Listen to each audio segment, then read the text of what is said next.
Hello friends, 10 days ஊருக்கு போயாச்சு. 10 days gold ஃபீவர்னு ஒன்றுமே, அதாவது ஒன்லி சமையல் பாத்திரம் கழுவுற வேலை மட்டும் பார்த்துட்டே இருந்தேன். கிச்சனில் வந்து பருப்பு டப்பா அது எல்லாமே க்ளீன் பண்ணுற வேலை கொஞ்சம் பார்த்தா லைட்டாக பூச்சி இருந்தது. சோளத்தில் மட்டும் கொஞ்சம் அதிகமாக இருந்ததுனால அதை நல்லா சலிச்சிட்டு அலசிட்டு ஊற வச்சு மாவாட்டி இட்லி மாவோட கலந்துலான்னு ஊற வச்சேன்.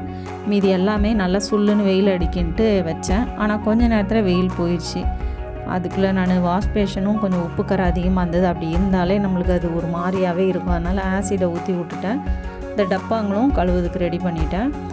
சிங்க்கு ஊறினோன்னு அதில் சபீனா பவுடரையும் போட்டு விட்டு தேங்காய் நார் இந்த ப்ரஷ்ஷெல்லாம் வச்சு தேய்ச்சி விட்டேன். அது கொஞ்சம் க்ளீன் பண்ணி விட்ட உடனே காஞ்சதுக்கப்புறம் பார்த்தா வெள்ளை வெள்ளையாக இருந்தது. அதையும் தேய்ச்சி கழுவி விட்டேன். டப்பா கண்டெய்னர்ஸ் எல்லாமே கொஞ்சம் கொஞ்சம் கழுவி வச்சாச்சு. பாருங்களேன், நம்மளுக்கு எவ்வளோ ஒரு 10 நாள் இல்லைன்னா வேலை எவ்வளோ வேலை ஆகிப்போகுது. பின்னாடி தோட்டத்து பக்கம் வந்தால் புதர் மாதிரி இருக்குது. செடிங்க களைங்க எல்லாம் தேவையான செடியை விட்டுட்டு மீதி எல்லாத்தையும் பறிச்சிட்டு இருந்தேன். அதுலேருந்து ஒரு இந்த குப்பைமேனின்னு ஒரு இலை இருக்கும், அதை பறித்து போட்டோன்னே இந்த பூனைக்குட்டி வந்துட்டான். அவனுக்கு டெரர் வந்துட்டான். அவனுக்கு தேவையான செடியை சாப்பிட்டுட்டு இருந்தான். அதாவது குப்பைமேனி அந்த வேரை மட்டும் கடித்து சாப்பிட்டுட்ருப்பான். 2 ரோஸ் கலர் நட்டி வச்சா அதுவும் இருக்குது. க்ளீன் பண்ணணும், நிறைய வேலை இருக்குது. என்னால் ஒருத்தியால் முடியாதுங்கனால அந்த தோட்டம் அப்படியே அங்கங்கே சின்ன சின்ன செடிங்களாக இருக்குது.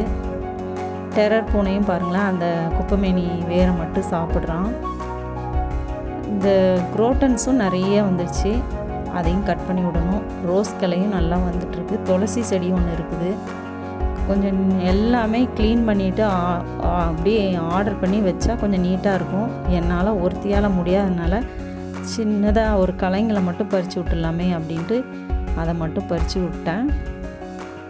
பாருங்கள், குப்பைமேனி செடியை மட்டும் கேட்டு கேட்டு வாங்கி சாப்பிட்றான் டெரர் பூனை.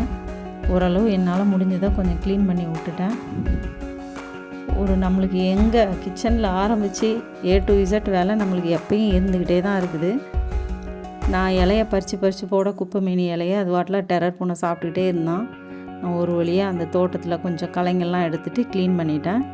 ஏதாவது பாம்பு எம்பு வந்து இருந்தால் உள்ளே இருந்தால் நம்மளுக்கு தெரியாது. அதனாலேயே மெயினாக க்ளீன் பண்ணி ஆகணுமே அப்படின்ட்டு எல்லாத்தையுமே நல்லா க்ளீன் பண்ணி விட்டுட்டேன்.